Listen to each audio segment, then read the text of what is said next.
Like करें, उसके बाद सब्सक्राइब करें और बेल आइकन को दबाएं ताकि हमारे वीडियोस आप तक सबसे पहले पहुंचे। तो पहली चीज ये है, रोजा रखिए, रोजे का एहतमाम कीजिए। और रोजा रखिए तो इस तरह रखिए जैसे अल्लाह ने रोजा रखने का हुक्म दिया है। ये दूसरा बाब आपके सामने पेश करने लगा। पहले तो रोजा रखिए, अब जो रोजा रखते हैं उनके लिए इस तरह रखिए जैसे अल्लाह ने रखने का हुक्म दिया। अब अल्लाह ने रोजा रखने का हुक्म कैसे दिया? हदीस पाक में आता है कि अल्लाह के रसूल सल्लल्लाहु अलैहि वसल्लम फरमाते हैं कि बाज रोजेदार ऐसे होते हैं जिनको रोजे में भूख और प्यास के सिवा कुछ नसीब नहीं होता। यानी सिर्फ वो भूखे और प्यासे रहते हैं, बस उनको कुछ मिलना नहीं है। वजह इसलिए कि उन्होंने जो हलाल खाना था, तवज्जो करना, जो हलाल खाना था, जैसे खाना हलाल है ना, पानी भी हलाल है, मगरिब बाद तो खा सकते हैं ना, वो तो हलाल ही है। सुबह सादिक से पहले खा सकते हैं, हलाल ही है। लेकिन रोजा रखने की नियत करने की वजह से वो हराम हो गया तो रुक गए खाने पीने से। लेकिन जिस खाना जो हलाल था रोजे से पहले और रोजे के बाद, वो रोजे की हालत में तो हम रुक गए खाने पीने से, फ्रिज भरी हुई है फलों से, रुक गए हैं, किचन भरा हुआ है खाने से, रुक गए हैं। मगर गाली तो हमेशा हराम है। क्या रोजे में लोग गाली से भी रुके? पाप की नजर किसी औरत पे उठाना ये तो हमेशा हराम है। क्या आंखों को भी लोगों ने कंट्रोल किया? नमाज तर्क करना ये हमेशा हराम है। नमाज को छोड़ देना ये हमेशा हराम है। क्या लोग रोजे की हालत में नमाज के पाबंद हुए? बेशुमार रोजेदार हैं जो नींद से उठते हैं, बिस्तर पे सहरी खाते हैं, वहीं सो जाते हैं। ये कौन सा रोजा है जिसमें कोई नमाज ही नहीं है? ये कौन सा रोजा? रोजे के मुतालिक मेरे आका सल्लल्लाहु अलैहि वसल्लम के फरमान का मफहूम है, रोजा वो है सही माना में। कौन सा रोजा? जो आंख का भी रोजा हो, जो जबान का भी रोजा हो, जो कान का भी रोजा हो, जो हाथ का भी रोजा हो, जो पैर का भी रोजा हो। आंख का रोजा यह है कि जिन चीजों को अल्लाह ने हराम कर दिया, रोजे की हालत में उन्हें ना देखो।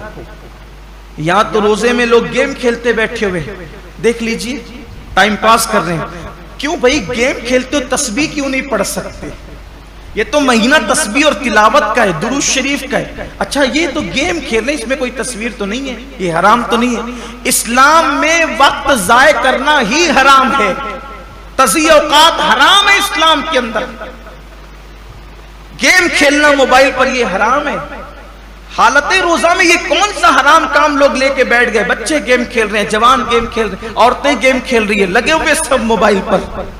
तो रोजा रखा तो क्या माज़अल्लाह हमने एहसान किया कि आप गेम खेलने बैठ गए? ये रोजा तो नहीं हो सकता। कुछ लोग सीरियल देखते हैं रोजे की हालत में, बल्कि ये रूहानी तरबियत का महीना है कि जब आंखों से पाप नहीं होगा, कानों से नाजायज हराम चीजें नहीं सुनेंगे, हाथ से किसी पे जुल्म नहीं करेंगे, जबान से किसी को गाली नहीं देंगे, झूठ नहीं बोलेंगे, गीबत नहीं करेंगे, पैर से हराम जगह चलकर नहीं जाएंगे, तो एक महीने के अंदर ये रूहानी तरबियत होगी। तो जब रमजान शरीफ तो चला जाएगा, लेकिन ये नेक आदतें इंसान में बाकी रह जाएगी। इस तरीके से इंसान की जिंदगी बदल जाएगी। ये महीना बदलने के लिए आता है, ये महीना इंसान को तब्दील करने के लिए आता है, ये महीना इंसान की जिंदगी में इंकलाब बपा करने के लिए आता है। अब जबान झूठ बोल ही रही है। कुछ लोगों का तो रोजा उस वक्त तक मुकम्मल ही नहीं होता जब तक वो दो चार लोगों से झगड़ा ना कर ले। बड़ा नाजुक होता है कुछ लोगों का रोजा, यानी उनका दिमाग चिड़चिड़ा हो जाता है रोजे के अंदर।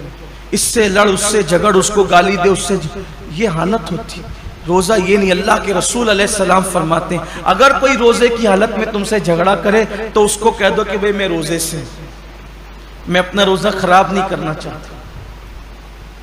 रोजे में झगड़ा नहीं होना चाहिए, रोजा नहीं है।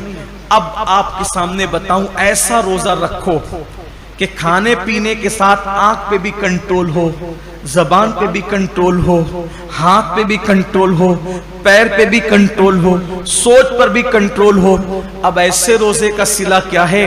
तो अल्लाह खुद फरमाता है, रोजा मेरे लिए है और मैं ही उसकी जज़ा हूं। यानी हर नेकी और हर नेक अमल की जज़ा जन्नत हो सकती है, लेकिन रोजा तन्हा वो इबादत है कि आपने जिसका हक अदा किया उसका सिला जन्नत नहीं बल्कि मालिके जन्नत है। सोचे तो सही, रोजा क्या चीज है? मालिके जन्नत कैसे सिला है? मतलब यह कि अल्लाह रोजेदारों को अपना दीदार नसीब फरमाए, रोजेदारों को खुदा का दीदार न। साहबा ने पूछा, या रसूलल्लाह हम अल्लाह का दीदार कैसे करेंगे? तो आका फरमाते हैं, जैसे तुम आसमान पर चांद देखते हो बिला तकल्लुफ बिला तमसील, तुम अल्लाह का यूं दीदार करो।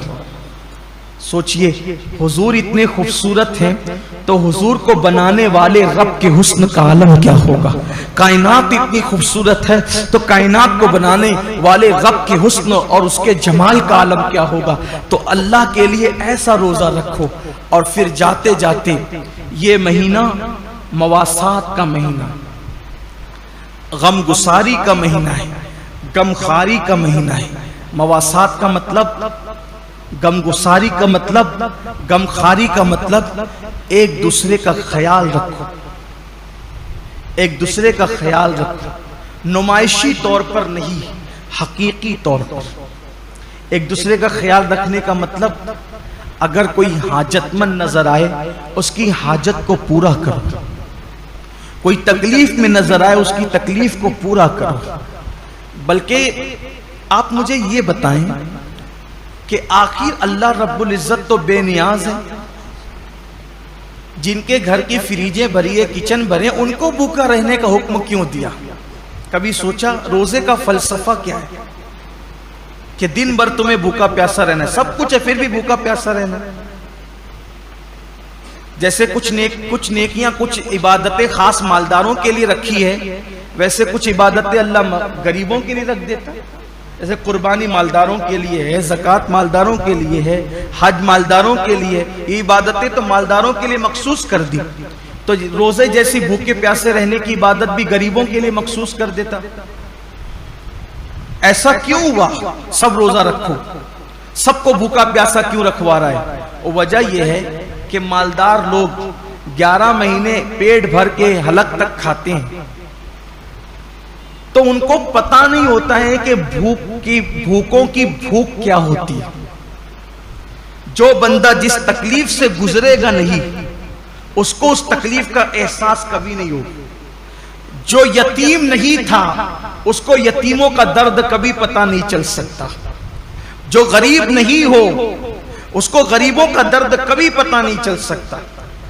जो पैदाइशी मालदार हो उनकी फिक्र में, और जो गरीबी से मालदार की तरफ आए हैं उनकी फिक्र में जमीन आसमान का फर्क है।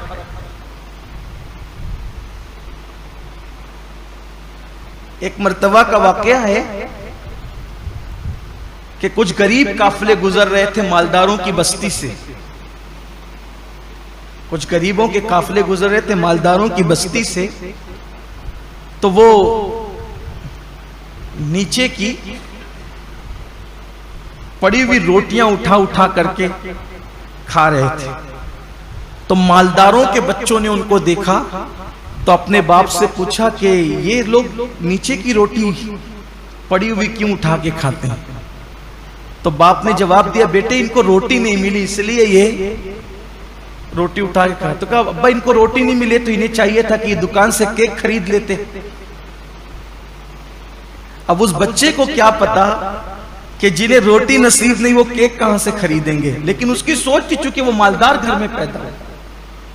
तो जो गुर्बत, इसीलिए अल्लाह ने अपने महबूब सल्लल्लाहु अलैहि वसल्लम को यतीम पैदा फरमाया। इसीलिए अल्लाह ने अपने महबूब सल्लल्लाहु अलैहि वसल्लम की परवरिश गरीब घर में फरमाई। क्यों? कि महबूब को ऐसी गुर्बत से गुजारो और ऐसी यतीमी से गुजारो, क्योंकि जो गरीबों का मावा और यतीमों का मलजा बनाकर भेजा गया हो, जब तक इस मंजिल से गुजरेंगे नहीं तो वो हकीकी दर्द का एहसास जो एक गरीब को गुर्बत की वजह से हो सकता है, एक यतीम को यतीमी की वजह से हो। इसीलिए तो अल्लाह के रसूल अलैहिस्सलाम यतीमों को देखते थे तो आंखों में आंसू आ जाते थे। क्यों? इसलिए कि हुजूर खुद यतीमी से गुजरे थे, वो दुर्रे यतीम थे। आका फरमाते मैं उस माँ का बेटा हूं कि मेरी माँ धूप में सूखा हुआ गोश्त खा करके जिंदगी गुजारती, और मेरी माँ को मैंने सूखे टुकड़े खाते हुए देखा। अल्लाह के रसूल अलैहिस्सलाम ये फरमाते। तो ये रोजे जो रखाए जाते हैं 1 महीने तक, उसकी बहुत सारी हिकमतों में से एक हिकमत ये भी है, 11 महीने तक पेट भरकर खाने वालों जरा 1 महीने भूखे रहकर देखो कि दुनिया के अंदर जो कौम रोटी के टुकड़े को तरस रही है, आखिर भूख किस चीज का नाम है, ताकि उनकी भूख का तुम्हें एहसास हो।